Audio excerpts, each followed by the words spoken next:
How many people did you talk to write this book? Over 150. So what kept you going? What was your sense of, I'm not there yet? Why did you keep going? And all over the place. You were in England, you were here. Everywhere. You know, I felt that I was writing something that hadn't yet been addressed, about something that hadn't been addressed, and I thought that instinct is your highest form of intelligence, I believe, and I would have an instinct about whether I was really at the heart or at the soul of someone's story or not. So for example, Ben Saunders, who you brought up earlier, is another character that I think is equally powerful to say as Samuel Morse.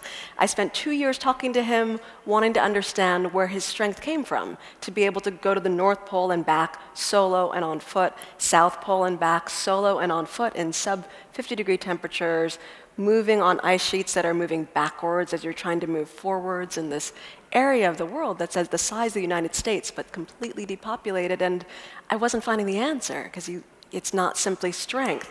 And instinct told me that I wasn't yet there. And it was only when we talked about surrender, this idea of not giving up, but giving over to something much larger than yourself and to circumstance, and by releasing that resistance, finding the resources that you need to move forward, did I realize that I had gotten to the heart of it because of how it resonated in me.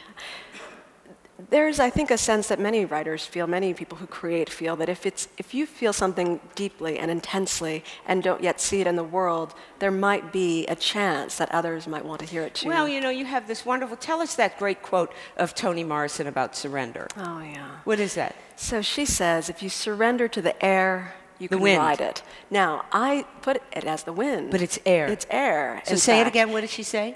If you surrender to the air, you can ride it. Yeah. Years ago, I interviewed Toni Morrison at the 92nd Street Y when Paradise came out.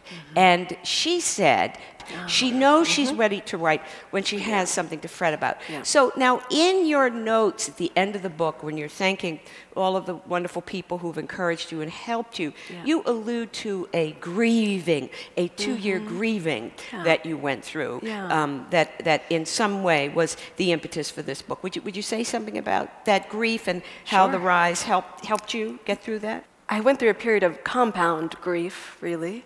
Over the course of a year and a half, I lost friends in quick succession. This was when I was in my young 20s, after college and due to 9/11, but others were accidents.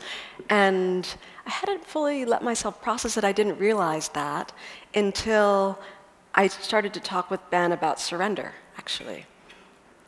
And I wrote about surrender in this chapter as it relates to grief and this need to finally let go of what's sort of holding you. And in that moment, for me at least, the release that came when I saw that I was still here, and that I wanted to live my life in a way that really showed that consciousness and appreciation that I was still here. And I, in that moment, felt that I would need to be free enough to do things and possibly fail in order to become my fullest self.